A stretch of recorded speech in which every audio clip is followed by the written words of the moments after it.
Okay, welcome back. We are in Chapter 8 of The E-Myth by Michael Gerber, co-written by Ken Goodrich for the HVAC contractor. I am not an HVAC person. We're in pressure washing, but I find it to be very similar. Plus, I love the insights of having a co-author. So on Chapter 8, the skilled trade of management. In Chapter 7, if you missed that one, that had Michael Gerber talking about managing systems, less about managing people, and that's also echoed in this chapter, along with a lot of helpful insights. So it's kind of going to get started on that there. Okay, one of the things I really love about this book is that, and if you hopefully have your own, they're simple and quick chapters to the point, as if they know business owners don't have time to read how smart you are. They just want to know if you can help us or not, right? And that's what I think about when I read these books. That was written by somebody who really cares and understands that we're kind of busy people here. So one of the things he talked about was echo the same thing in chapter 7. Managers need to know more about managing systems and less about managing people. If managers can oversee the system, the only people managing they ever have to do is to make sure their people operate within the system. That was so interesting right there. Because I think of a good manager as someone who can manage people real well. He also brought up the example. We've all tried this, and maybe you've already tried it, or maybe you're in the middle of it. But I'll tell you my story as well. When we first started growing, the first thing I could create was technicians because I was doing the technician role of pressure washing. So we had some pretty good systems, maybe not necessarily documented, but I repeated everything I did over and over again. So our team who rode with me in the truck knew exactly what to do and why. And so it was easy for us to build technicians. Well, now there came a point we had so many technicians, we kind of need someone to help with the managing side. One of the technicians we pulled out who had a great natural skill in sales, and so he kind of focused more on that side, but we needed we called a production manager or a production supervisor. And so we promoted our best tech. Made sense, right? He's a really good technician. He could probably show everybody else the same kind of thing. See, let me kind of break that down of why that's actually a bad idea. Well, technicians, he learned we had a system in place. So it took him a couple years to become our best technician. Okay. A lot of different things that we do, different how we wash and different kind of soaps. But that was a skilled trade and a learned trade. Just putting someone into a management role doesn't actually make them a great manager because they're a great technician. They're still the same kind of thing. And he brings up this a lot in this chapter. It's a skilled trade and they need to be trained and developed. Long story short here, he's still a great technician, a great person. I really do care for him. He's a real good guy in our company. But we both came to the agreement that that position for management wasn't the best fit.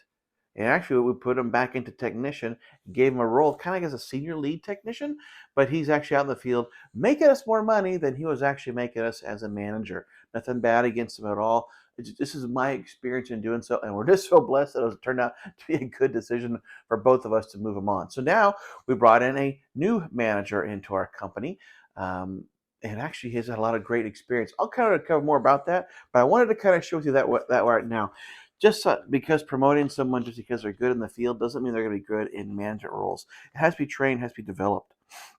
So management is a skilled trade, just like our techs. And now he also talked about in doing this, their company uses a system called MAP or MAP. I'm not for sure if it's spelled out phonetically or if it just says MAP. I don't know. So he found this company from MAP Consulting and how they implemented it, and I actually really enjoy it. We're going to cover more in detail a book called Traction, which I really enjoy. But for right now, let's kind of understand what his system is and how it's working for him. So the 5 fundamentals of MAP, which is a company must provide its managers these 5 simple things.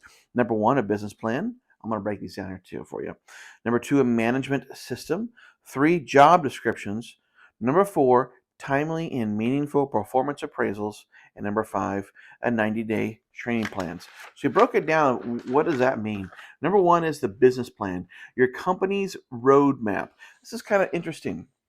Where it's been and also where it's going.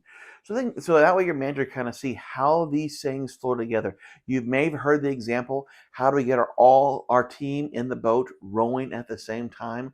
Well, this is pretty important for that business plan. So the managers can see what it looks like when we're all moving together. So that's kind of cool. I also would probably add into that, maybe that topic right there, somewhere in here, your company's organizational chart. It has like, maybe if you want to draw it from you at the top, and then you have a manager here, and a salesperson here, or whatever. Everyone reports to you, then who reports to them. Those things can actually be helpful. I find it very helpful when we start planning our growth, because I kind of see, wow, if case in point, we just started March here, and for the month of March, we're completely booked out. We're actually into the third week of April, because we are at what's called capacity. It means our technicians can't do anymore. So if the weather was perfect, no one called off, and every job went as planned, we're already at a certain dollar amount. We can't go over that.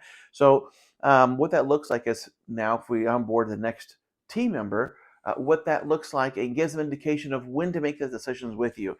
So I can add that into it. The second thing is here, the management system. How will they know if you're on track or not? They talked about KPIs and your scorecard again. I mentioned this before. KPI stands for key performance indicators. How do we know if we're doing what we should be doing, or is it making a difference? If it's in the customer service, a KPI could be how many customer reviews did we get? Are they all 5-star? Those are good things to look at. Also, KPIs could be like in sales. How many leads did we get in? How many leads did we close? How many customers did we make happy in the fulfillment process? All those things are KPIs, and your management team needs to know what those are. They also need to know if you're off track. They can find out why, document the process, and solve any challenges the company is facing. That way, if they can build on the business plan, they know the metrics, they can help build on those things too. Also, I found it really interesting is they can meet with the team members. I wrote encourage. That's something I really enjoy doing. And what's working and what's not. This is going to kind of echo more in the performance appraisal. The third thing he talks about was the job descriptions. It should be simple, right? Well, if they're a technician, they do the stuff, and here the salesperson just sells the stuff, or the phone people, they answer the phone to we get the stuff. It sounds pretty general, but when you start breaking that down in the descriptions, taking the time to actually, what does it look like to completely fulfill this role? He talks about, he even went a step further, and created a position agreements versus just a position expectation. So here he talks about, obviously, a job title. Then what work are they doing? Work to be done. What's the result of that work? Okay. The strategic work, the tactical work, and how my performance is measured. I always get that strategic and tactical things confused, but a real simple way. You ever heard of like tactical pants? I see these ads all the time on Facebook, right? They look like my old army pants, the BDUs. It's been a while ago, battle dress uniforms. But those tactical pants is what we're for doing this stuff, okay? So the tactical is how they do the things. Strategic is how they think about doing the things, how we plan for that kind of position. For example, our technicians, and they look at if they've got 2 jobs in the schedule, if one is concrete cleaning, one is truck washing, they have different soaps and different equipment they're going to need. So it's thinking about the plan ahead. Tactical is how they do the plan, how they fulfill that, and then how their performance is measured on that. So how do I know if they did good with concrete cleaner drive-throughs? How do I know if they did good on truck washing? Obviously, you'll know right away if you get a complaint from a customer, but our goal is that's not the only way we know if we're on track or not. We have certain things like we do before and after pictures. We have an audit sheet for they do the whole list. We have a start and end log. I know I'm naming off a lot of names here, but you probably have a system in place already, or something maybe in your mind. Let's take the time to put that on paper so we can then transfer it, and so the manager can hopefully free up some of your time in your life to kind of give you more of the quality of life you're looking for. And the last thing he talks about here in this one is performance appraisals. Timely and meaningful is probably the key of these here. Timely? Well, that could be, he said, at least yearly. Holy cow. This must assume that your team stays around for the full year, right? We've experienced in some of these younger markets, we'll say, there's still good quality people in them. You just kind of have to go through more, I guess. You can find the quality in the quantity. We have a lot of technicians who just really enjoy for a season in their life, and hopefully we can send them off with better skills than they came here, but in that process, you need to set up when is a timely meeting for you. Is it quarterly? Is it monthly? For us, we prefer twice a month, and we kind of got away from that for a while through that tradition I just mentioned earlier in this video. With that, we found out that the team members when we were without doing team meetings or one-on-ones, we call them, they weren't able to share their opinion or their point of view. We would just make decisions and have expectations in our mind of how the job should go, but certain things they weren't able to share their piece of that point of view. Excuse me. Like here's one example: our tool bags in our trucks. We have I call it a basic load, and it should have a certain tools and certain fittings they might need to repair some piece of equipment on the site. Pretty simple. What they found out is that other technicians would take out of that one truck to put into their truck they're using because they were short on that. Holy cow, that was annoying. So then we created, okay, fine. All the leads will have their own tool bags, and that way they don't have to worry about if someone's missing on the truck or not. I would say they should have been checking the truck before it left. So we gave them all their own tool bags and issued all their own tools. What they found out is they put them in their lockers, but a technician, if they lost their tool or forgot it somewhere, they would go in the other technicians' lockers and take them and put them out. Like, oh my gosh. Yeah, they're not quite teenagers, but they sure do feel like it. And so we didn't really understand all that was going on until we started having our one-on-ones again. And these things came up like, all the stuff like, well, we don't want to complain to snitch on somebody, but this is what's going on. It makes it a little frustrating. Or if I get into my truck and someone else is using it and it's a dirty mess, I know it's my friends and I don't want to snitch on them or tattle, but it makes my day a little harder if my gloves were used and they're soaking wet somewhere, or if it smells like feet in the truck because the boots are left in there. Those are simple things that can become very big irritants if go unchecked. If you hired and developed, we call an A player, they can become a C player pretty quickly if you don't do the things we need to do to keep the other team members A players by listening to them, talking to them. This talks about the timely and meaningful. I put on here. He mentioned evaluating performance on their KPIs, and then I also added invest in your team, get to know their dreams.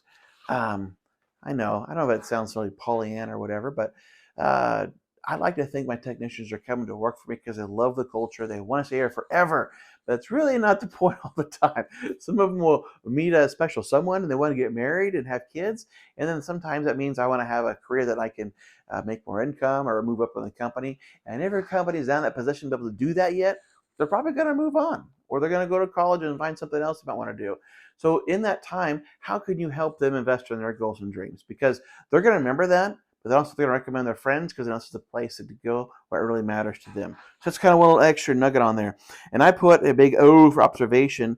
Schedule my recurring one-on-ones with my managers as well. Not just important that your managers do this with your team members, but that you are doing that with your direct managers. With our new manager, I haven't really laid out the clear expectations for the timelines of when I fully expect him to be in this position. That's something you want to be able to communicate. Because imagine in your previous jobs, if you knew if you're on track or not on track, how would you know how to place someone? How would you, like if your spouse didn't tell you what they liked and didn't like, and also this blew up at you one day, how would that feel? You're probably going, I know exactly how it feels, and I don't like it. I don't think your team would like that either, okay? Also, we talked about here on the 90-day training plan. This is the last part of the system here. Is to not just throwing somebody in because you need them right away. We've all done that before. Hey, pick up a wand. Yeah, you can hold that pretty well. Good, you're a power washer now. No, that's not exactly right. But you also need to put in there, I put an observation for the timeline of expectations. So in this 90-day plan is really that. Is what checkpoints should they hit along the way? What things should they have mastered? What information should they hold inside them so they can now maybe duplicate their position if they start helping train somebody else if you choose to put them in that kind of role. What do they need to know in 90 days? Also, what speed they need to be working at, what service level they need to be working at, what scripts they need to have memorized if they're engaging your customers. Chances are, if you're doing residential work or commercial work, you're going to talk to somebody. How do you want them to represent you? Or how should your uniform work? All those simple things, you want to have that in your expectations so your managers can then manage those systems for you. Also, I like this part. He noted, assign a mentor to them, not just to show them the ropes, whatever that means. We've been saying that for years, right? But then also, maybe someone can help them understand the company culture or who to go to for, this and that, who's really good at a certain topic or subject. Those are simple things you can put in this system that really makes a difference for your managers. What I really liked about it is, summarizing here, management is not just a natural ability. It can be learned and perfected just like your other roles in your company. So understand management isn't something you just say, here you go, get to it, start managing. They need to have expectations and guides to help them become more successful so you can kind of continue being successful in what you're doing as well. So join me for the next video on chapter 9 on the subject of people by Michael Gerber. I'm learning a lot. I'm taking notes of things that I'm going to do, and hopefully you are as well. Hey, also, if you're enjoying these videos, would you consider maybe subscribing to this or maybe getting notifications for new videos are coming out? I've got a lot of great books I want to share and learn. It's important to me for my family's financial future that I'm not just chucking a truck. I'm trying to grow a little bit here because I got big dreams. I imagine you do too. We'll see you next time.